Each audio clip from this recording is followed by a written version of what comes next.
heritage listing the Esplanade, in theory, makes sense.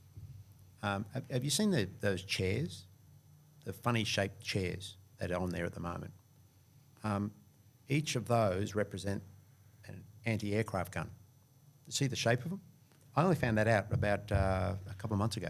Right. Really weird looking chairs. Their footing goes on a funny angle. Okay. I know that because I had to remove someone. I've rebuilt the cenotaph for these guys. And I realised, why is this footing going in such a weird direction? So I only found out about it recently.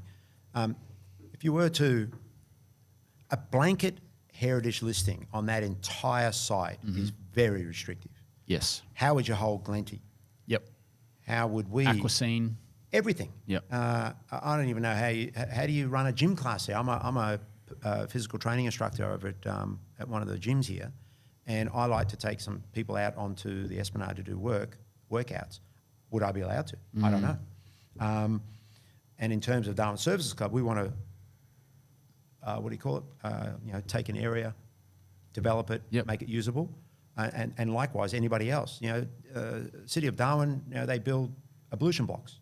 Would they be able to do that anymore? I believe that some areas, and this is on a personal note, some areas should potentially be listed. Yes. If they're of historic significance. Like the oil tanks and... Yeah. Yep. So points of it, not a blanket. So maybe the Heritage Council could, if they really wanted to, which I don't know why, because nobody's going to do anything with those oil tanks.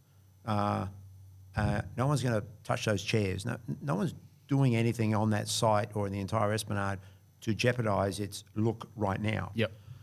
And there's a plan also, my understanding, is to put a walkway from the deck chair area all the way through to Doctor's Gully on the cliff face. Yep. How would you do that if it's heritage listed?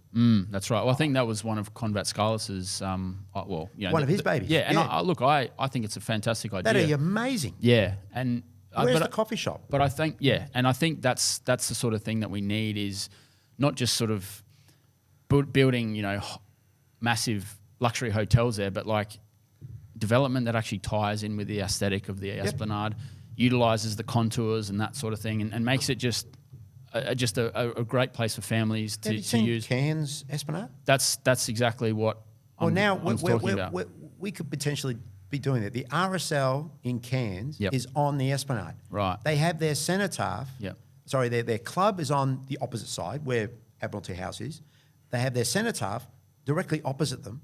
Well, we're nearly to that. Yep. We're just around 100 metres to the left. And they have a swimming pool. They have running tracks. They have stuff similar to us and shops the entire way along. Our difference is obviously we have hotels and apartments all the way along. But there's nothing to say that we can't do something like that. I mean, the Cairns Esplanade is a thing of beauty. Yes. You can go there and utilise it as families.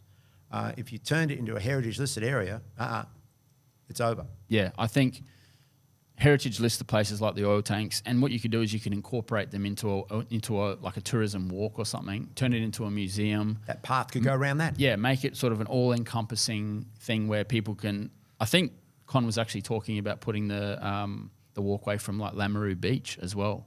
So you could make it Lameroo Beach down to the deck chair, have all these incredible things in between.